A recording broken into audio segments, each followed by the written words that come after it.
नमस्कार, मैं हूं सुशांत सिन्हा। शुरुआत एलएसी से आ रही एक बड़ी खबर के साथ, या कहूं बहुत बड़ी खबर के साथ। गलवान वैली में पेट्रोलिंग पॉइंट 14 है, जहां पर आपको याद है उस दिन विवाद हुआ था।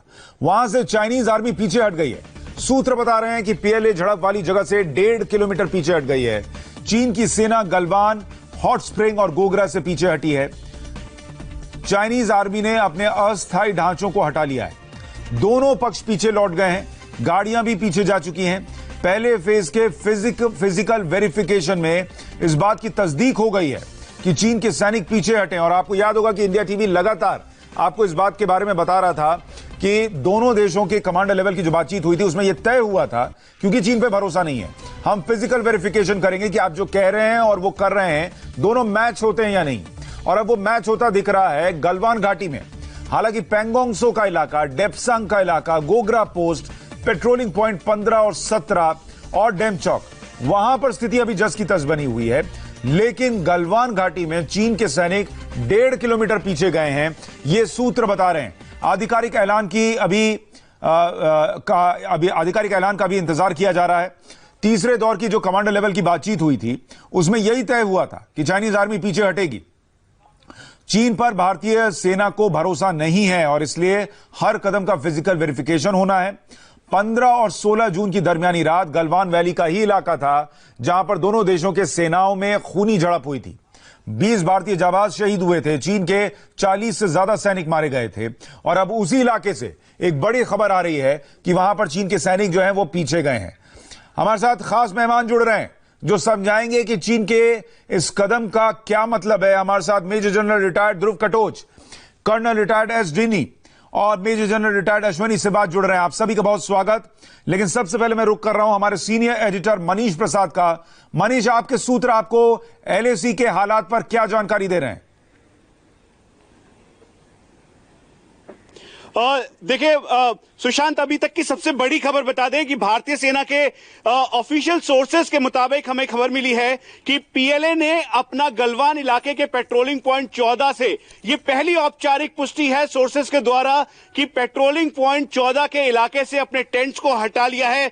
उसके अलावा साथ में जो जनरल एरिया है गलवान और उसके साथ साथ हॉट स्प्रिंग और गोगरा का, यहां पर भी जो मूवमेंट है वो कम की है। यानी जो फोर्सेस हैं जिनका डिप्लॉयमेंट बहुत ज्यादा था उसकी संख्या कम की है। और डिस्टेंस आर्मी हेडक्वार्टर के सीनियर ऑफिशियल्स और 14 कोर में जो हमारे ऑफिशियल सोर्सेज हैं उनके मुताबिक कि डिस्टेंस अभी तक क्लैरिफाई नहीं है कि करीबन 1.5 से 2 किलोमीटर पीछे हटे हैं या 1 किलोमीटर पीछे हटे हैं। लेकिन अभी तक की सबसे बड़ी खबर, ऑफिशियल कंफर्मेशन अब आ गई है भारतीय सेना के सोर्सेज के द्वारा कि भारतीय सेना और साथ में चाइनीज पीएलए के साउथ शिनजियांग मिलिट्री कमांड के कोर कमांडर के लेवल के बीच की जो बातचीत हुई थी 30 तारीख को, और उसके बाद कहा गया था कि फेज वाइज डिसएंगेजमेंट होगा। अब औपचारिक तौर पर भारतीय सेना के द्वारा यह पुष्टि की गई है कि पेट्रोलिंग पॉइंट 14 पर इस समय डिसएंगेजमेंट प्रोसेस किया गया है।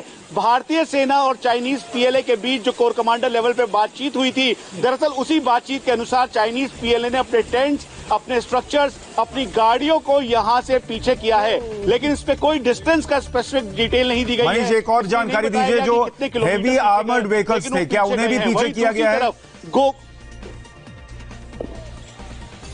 सुशांत, बिल्कुल क्लियर कंफर्मेशन इंडियन आर्मी के सोर्सेज के द्वारा ऑफिशियली हमें बताई गई है कि जो armoured vehicle, infantry, combat vehicle और आर्टिलरी गन्स गलवान के पेट्रोलिंग पॉइंट 14 के इस वाई जंक्शन पे था, दरअसल उसको अब चाइनीज पीएलए ने पीछे कर लिया है। इसके साथ साथ गोगरा और हॉट स्प्रिंग के इलाके में जो तैनाती थी उसको भी कम किया है। तो यह अभी तक की सबसे बड़ी खबर है सुशांत, क्योंकि डिसएंगेजमेंट के कोर कमांडर लेवल के टॉक्स के 5 दिन के बाद फिजिकल वेरिफिकेशन भारतीय सेना ने किया। कल पूरे दिन फिजिकल वेरिफिकेशन हुआ और फिर उसके बाद जहां पे म्यूचुअल कंसेंट था, जिस तरीके से कोर कमांडर लेवल के बीच बातचीत हुई थी, प्रधानमंत्री नरेंद्र मोदी ने भी इस बात को कहा था और वही अब इस समय ऑन ग्राउंड दिखाई दे रहा है। इंडियन आर्मी के सीनियर ऑफिशियल्स ने हमें कंफर्म किया है ऑफिशियली कि गलवान के पेट्रोलिंग पॉइंट 14 पर अब चाइनीज पीएलए पीछे हटा है। वो अपने टेंट और साथ में टेम्पररी स्ट्रक्चर को उसने पीछे हटाया है।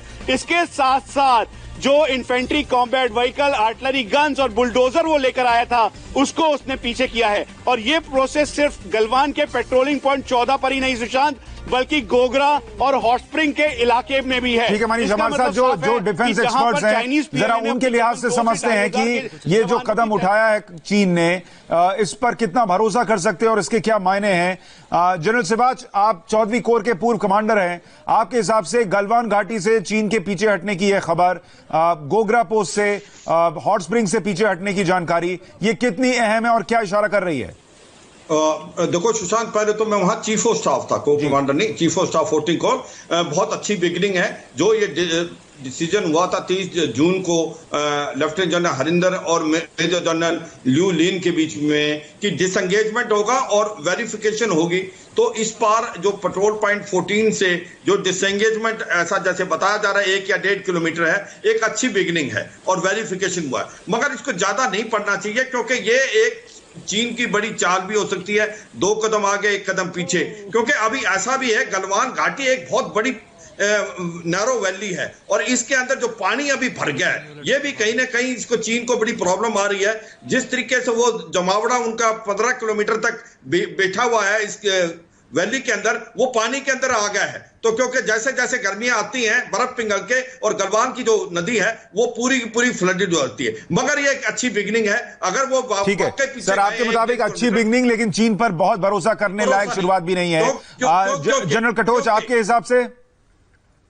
देखिए, जैसे जनरल सुभाष ने कहा, मैं बिल्कुल सहमत हूं। बिगिनिंग के तौर पर यह बहुत अच्छी बिगिनिंग है और ये पहली एक तरफ से अब रोशनी की किरण है जो दिखाती है कि हो सकता है भारत और चीन के बीच में लाइन ऑफ एक्चुअल कंट्रोल में शांति हो सकती है। लेकिन जैसे बताया, ये तो सिर्फ शुरुआत है और अभी देखना है कि बाकी जगह में, जैसे कि पैंगोंग त्सो में, वहां पर भी चीन हटता है या नहीं हटता है। देखिए, इसमें ऐसा था कि जहां कर फर्ज करो, अगर हम पैंगोंग त्सो की बात करते हैं, तो जो बीच का जो इलाका था जहां दोनों साइडें पेट्रोल करती है, वहां पर जो कॉमन एरिया में चीन के सिपाही आके उन्होंने अपना तंबू वगैरह लगा दी है, तो वहां से भी उनको हटना पड़ेगा। तो अभी देखते हैं कि ये पहला कदम 3 जगह पर किया है, अभी जाके इसकी कॉन्फर्मेशन बाकी जगह पर होगी और फिर जाके जो नेक्स्ट स्टेप है कि और पीछे फौजें हटेंगी और आखिरी स्टेप होगा कि जो रिजर्व ट्रूप्स आए हैं उनको पीछे ले जाया जाएगा। तो मुझे लगता है अभी तक भी काफी समय की बात है, ये इतनी जल्दी समाप्त होने वाला नहीं है, लेकिन शुरुआत अच्छी हुई है और अभी ये देखने को होगा कि अगले 1 हफ्ता 10 दिन में और कितना प्रोग्रेस हो सकता है। ठीक है, जनरल कटोच के हिसाब से भी शुरुआत अच्छी है, लेकिन अभी थोड़ा इंतजार कीजिए, देखिए कि चीन वाकई क्या कर रहा है। नहीं, इस पहली ही शुरुआत पर जो है आप यकीन कर लें चीन पर, यह नहीं किया जा सकता। कर्नल डीनी, आपके हिसाब से? बिल्कुल, मैं भी सहमत हूं सुशांत जी, जो दोनों जनरल। कर्नल डीनी, मैं आपको माफी के साथ रोक रहा हूं, मनीष के पास कुछ अपडेट है, मैं आपके पास दोबारा लौटता हूं। जी मनीष। सुशांत, ये जो पेट्रोलिंग पॉइंट 14 के बीच जिस तरीके से भारतीय सेना के ऑफिशियल सोर्सेज ने हमें कंफर्म किया है कि दरअसल चाइनीज पीएलए के टेंट और स्ट्रक्चर को पीछे हटाया है, टेम्पररी स्ट्रक्चर पूरा रिमूव किया है और ये गलवान नाले के इर्द गिर्द जो डिप्लॉयमेंट था उसको पूरा डाउन करते हुए पीछे की तरफ हटे हैं। डिस्टेंस में क्लैरिटी नहीं है। अब इसका फिर से आज फिजिकल वेरिफिकेशन किया जाएगा। इसका मतलब बिल्कुल साफ है, जैसे कल फिजिकल वेरिफिकेशन किया था उस दौरान चाइनीज पीएलए के टेंट और स्ट्रक्चर वो हट रहे थे, पीछे की तरफ चाइनीज पीएलए के जो बुलडोजर्स और साथ में आर्टिलरी गन्स और इन्फेंट्री कॉम्बैट व्हीकल था उसको वो पीछे ले जा रहे थे। और आज एक बार फिर से करीबन 2 से 3 बजे के बीच का वक्त होगा जब एक बार फिर से भारतीय सेना के सीनियर ऑफिशियल्स जो इस समय ऑन ग्राउंड पर मौजूद हैं वो इसका फिजिकल वेरिफिकेशन करेंगे। यानी बिल्कुल साफ है, कोर कमांडर लेवल मीटिंग में जो टॉक्स में लेफ्टिनेंट जनरल हरिंदर सिंह ने भारत का पक्ष रखा था और कहा था कि डिसएंगेजमेंट के साथ साथ फिजिकल वेरिफिकेशन और इलेक्ट्रॉनिक और सर्विलांस के माध्यम से हम ये तय करेंगे कि चाइनीज पीएलए अपनी बात पर कायम है या नहीं। और इसीलिए अब इस जो ये प्रोसेस है जिसमें चाइनीज पीएलए ने अपना टेंट पेट्रोलिंग पॉइंट 14 गोगरा और साथ में गलवान के इलाके से पीछे की तरफ किया है, हॉट स्प्रिंग के इलाके से, उसका फिजिकल वेरिफिकेशन आज फिर से किया जाएगा। इसका मतलब बिल्कुल साफ है, देर शाम तक ये तय हो जाएगा कि चाइनीज पीएलए अपनी पोजीशन से पीछे हटते हुए क्या दोबारा से, जिस तरीके से डिफेंस एक्सपर्ट कह रहे थे कि 2 कदम पीछे और 1 कदम आगे की प्रक्रिया में तो नहीं उलझ रहा, और इसीलिए भारतीय सेना इस पूरे सिचुएशन को बहुत ही माइन्यूटली मॉनिटर कर रही है। सुशांत, ठीक है, कर्नल डिनी, अब आप अपनी बात करें। जी सुशांत जी, जैसे हमें पता है कि जो लेफ्टिनेंट जनरल टॉक्स हुआ था और सबसे आखिरी वाला जब हुआ था, तो उसमें यह बात तय हुआ था कि इस बार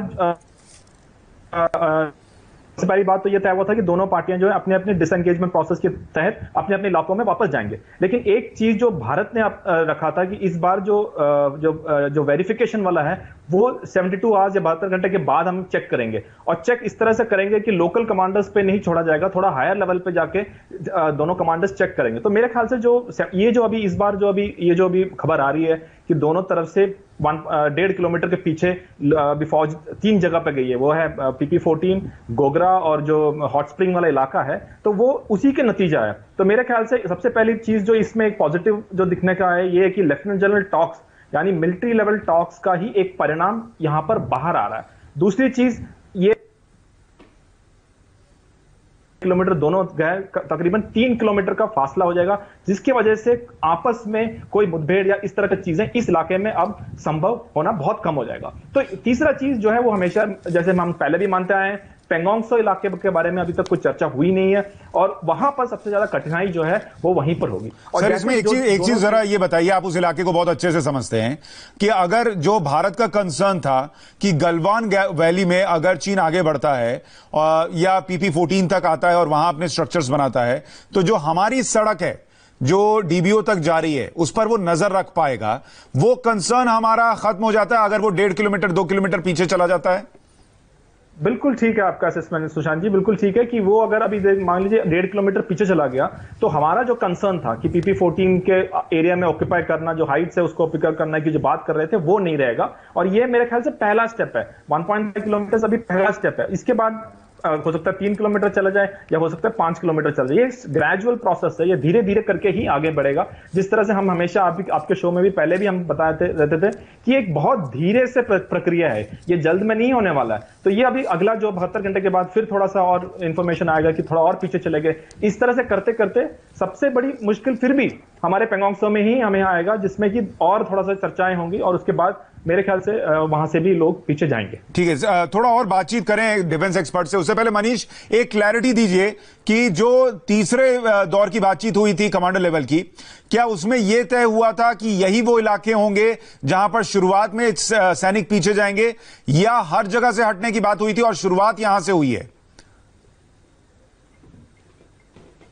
सुशांत, 2 बातों में बिल्कुल क्लैरिटी थी। कोर कमांडर लेवल की मीटिंग जो कि 12 घंटे चली थी 30 जून को, उसमें बिल्कुल साफ तौर पे कहा गया फर्स्ट फेज पे जो म्यूचुअल कंसेंसस वाले एरियाज हैं, जैसे गलवान का पेट्रोलिंग पॉइंट 14, गलवान का 15 और साथ में हॉट स्प्रिंग के साथ साथ गोगरा का इलाका, यहां पर जिस तरीके से चाइनीज पीएलए और भारतीय सेना आमने सामने है, दरअसल इसको पूरी तरीके से डाइल्यूट करते हुए चाइनीज पीएलए पीछे जाएगा। और म्यूचुअल कंसेंट शुरुआत 3 किलोमीटर से हुई थी, फिर उसके बाद यह तय हुआ कि दोनों 1-1 या 1.5 किलोमीटर पीछे की तरफ जाएंगे। और इसीलिए इस समय भारतीय सेना के द्वारा ऑफिशियली हमें जानकारी नहीं मिल पाई है अभी तक कि कितने किलोमीटर वो पीछे गए हैं, और ये फिजिकल वेरिफिकेशन के बाद ही हो पाएगा। दूसरा फेज था पेंगोंग त्सो का।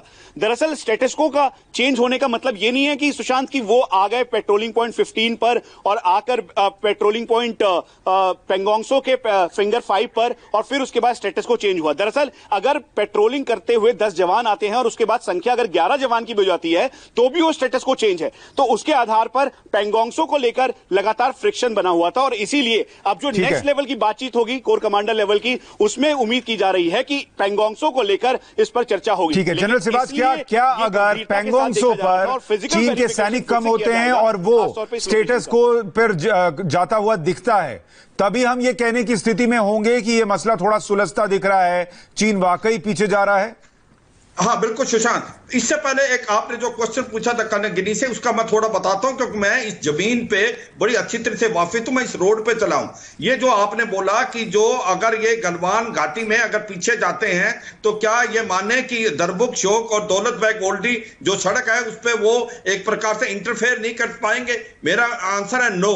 ऐसा नहीं होगा, क्योंकि जो पीछे हाइट है चीन की तरफ, अगर उनको ऑक्यूपाई करता है चीन, तो दरबुक शोक दौलत बेग ओल्डी को इंटरडिक्ट कर सकता है लड़ाई के दौरान अभी भी। और वो क्योंकि 7 से 8 किलोमीटर है, ऐसे हथियार हैं उसके पास, वो इंटरडिक्ट कर सकता है। इसी को हम मद्देनजर रखते हुए हमने इसकी एक ऑल्टरनेट रूट बनाया है, जो कि नुब्रा वैली से आता है, डीबीओ से ससोमा, ससेरला और मोरगो, और उसके बाद दौलतो बैग ओल्डी। वो 70% रोड बन चुकी है और वो 1 साल के अंदर पूरी बन जाएगी। तो ये डर हमें पहले ही सता रहा था कि अगर चीन पीछे भी जाता है, हाइट पकड़ता है, तो वो इस रोड को डोमिनेट कर सकता है। तो ये डर हमारे को लड़ाई के अंदर हरदम रहेगा। अभी आपने आई पेंगेंगसो की बात, इसमें कोई शक नहीं कि जो पेंगेंगसो हम समझते हैं कि जो फिंगर 4 से लेके 8 तक जहां चीन आ गया है, जहां उसने रोड तो 1999 बना ली थी, हेलीपैड बना लिया, जमावड़ा बना लिया, आप 8 के पीछे जाएं। आप पहले ऑक्यूपाई नहीं कर रखा था, आप सिरचिप में थे जो एडम बेस है। तो इसका सोल्यूशन तभी होगा जब चीन की जो फौज है फिंगर 8 से पीछे चली जाएगी। ठीक है सर, इसमें कर्नल डीनी कुछ जोड़ना चाह रहे हैं। जी कर्नल डीनी। मैं सिर्फ एक ही चीज को बताना चाह रहा था, जो PP14 के अभी जो PP14 है, वहां से ऑब्जर्वेशन हो सकता है। और डोमिनेट जो जनरल साहब बोल रहे हैं जैसे फायर का है, वो कहीं से भी हो सकता है, पीछे से कहीं से भी आप आर्टिलरी या बाकी जो चीजें वो कहीं से भी कर सकते हैं। लेकिन ऑब्जर्वेशन जो अगर जिस हालात में PP14 जहां टेंट हुआ, जो मुठभेड़ हुआ था, वहां से क्या है, अगर कोई ऑब्जर्वेशन बैठता है तो जो रोड है वो क्लियर दिखता है। लेकिन अगर उसके पीछे अभी जाने से ऑब्जर्वेशन नहीं हो पाता, सही बात है, उसकी बात कर रहा था मैं। ठीक है जनरल कटोच, आपके हिसाब से अभी अब यहां से इस बातचीत को आप पॉजिटिवली आगे बढ़ते अगर देखते हैं, तो अगला कदम चीन का पैंगोंग त्सो से पीछे हटने का होना चाहिए या होगा, आपको लगता है? ये देखिए, मुझे लगता है कि मेन प्रॉब्लम जो आएगा वो पैंगोंग त्सो में ही आएगा। तो अगर वहां पैंगोंग त्सो से पीछे हट जाते हैं तो हम समझेंगे कि जो खतरा है वो काफी हद तक टल जाएगा।